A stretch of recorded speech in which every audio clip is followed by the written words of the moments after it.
foi et tradition, vérité et doctrine, le dialogue des religions sur la voie de l'Amérique.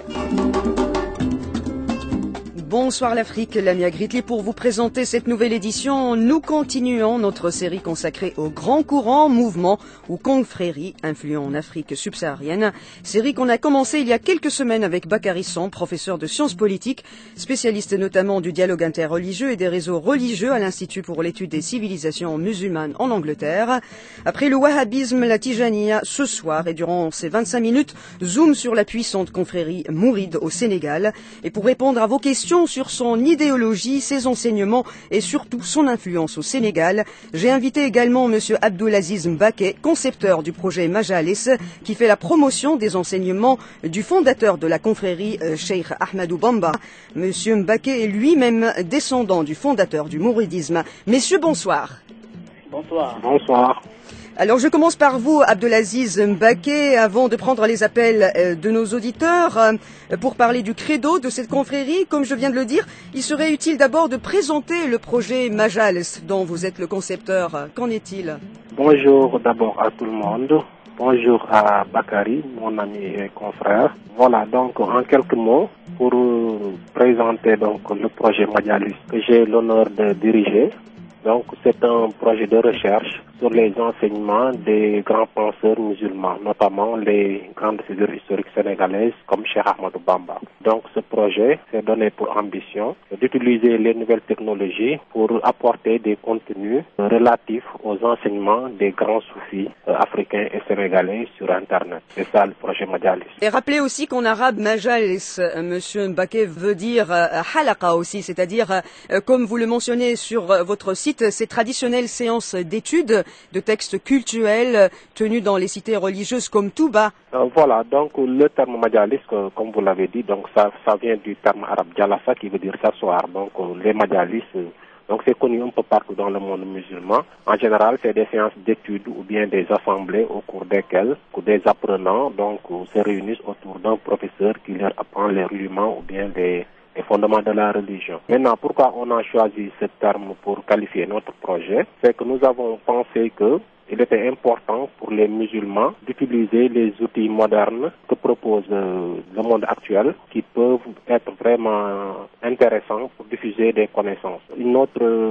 Un autre justificatif, c'est qu'actuellement, on a vu l'apparition de nouveaux espaces d'échange et de dialogue entre les civilisations et les cultures, notamment Internet, qui est en train de devenir un espace incontournable. Donc nous avons pensé qu'il était aussi important que nous, les Africains et les musulmans africains en particulier, puissent eux-mêmes également proposer leur perspective et leur vision du monde aux autres civilisations comme celles-ci l'ont déjà fait quelque part. Ouais. Monsieur Mbaké, vous-même, votre nom de famille Mbaké qualifie cette appartenance au lignage du fondateur, donc de la confrérie mouride Cheikh Ahmadou Bamba. Est-ce que vous voulez nous en dire davantage? Pour présenter rapidement Cheikh Ahmadou Bamba, donc c'est un grand maître soufi sénégalais qui a vécu au 19e siècle, entre le 19e et le 20e siècle.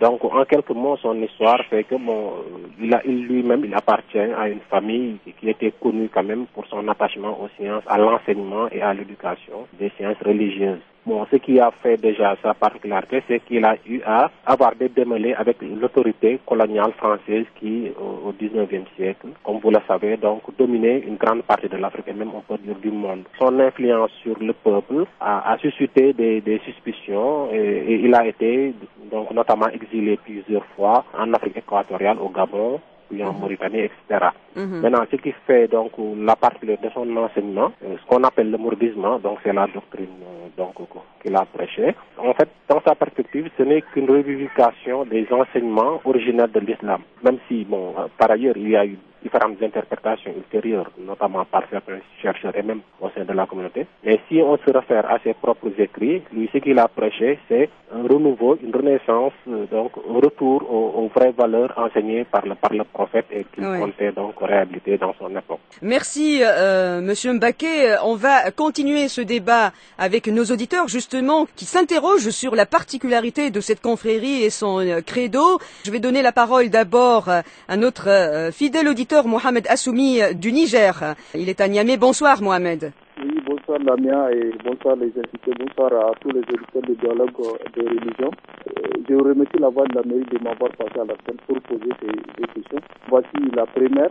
Ce que j'aimerais savoir juste, qu'est-ce qui fait la particularité de cette confrérie. Ma deuxième question, pourquoi les pratiques de cette confrérie ont fait l'objet des polémiques durant la colonisation? Et cette polémique aurait fait surface à l'heure où nous sommes. D'accord, merci Mohamed. Restez avec nous pour les réponses. Professeur Samb, je vous retrouve maintenant. Bonsoir. Bonsoir Lamia. Alors, Monsieur Mbaké vient de parler justement de la particularité de cette confrérie, c'est-à-dire cette renaissance, ce renouveau, ce retour aux enseignements du prophète Mohammed, comme il vient de le dire. Je vous laisse répondre à la première question de l'auditeur. La particularité des mourides. Oui, le mouridisme s'inscrit donc dans le mouvement général du soufisme qu'on a vu la semaine dernière, mais l'approche qu'a apportée Cheikh Ahmadou Bamba a été cette manière de faire revivre les enseignements du prophète Mohammed dans une voie qui a un cachet certes local, mais s'inscrivant parfaitement dans une authenticité par rapport aux enseignements du prophète de l'islam. Et certainement au XIXe siècle, le mouridisme était là, donc au bon moment pour les Africains et pour les Sénégalais, symbolisant en même temps une forme de résistance culturelle par rapport à la politique d'assimilation inaugurée par la colonisation française. C'était ces deux aspects-là qui font du mouridisme une confrérie soufie, spirituelle, mais largement engagée au cœur des réalités de la société sénégalaise. Alors, parlons de colonisation. Tous les deux, vous l'avez évoqué, ce terme-là, et notre auditeur pose cette question: pourquoi les pratiques de la confrérie mouride ont fait donc la polémique pendant la colonisation et que cette polémique continue aujourd'hui? À ma connaissance, il n'y a pas une polémique connue, sauf que Cheikh Ahmadou Bamba était un guide religieux, mais en même temps considéré par les colonisateurs comme étant quelqu'un qui allait entraver leur action et leur politique assimilationniste.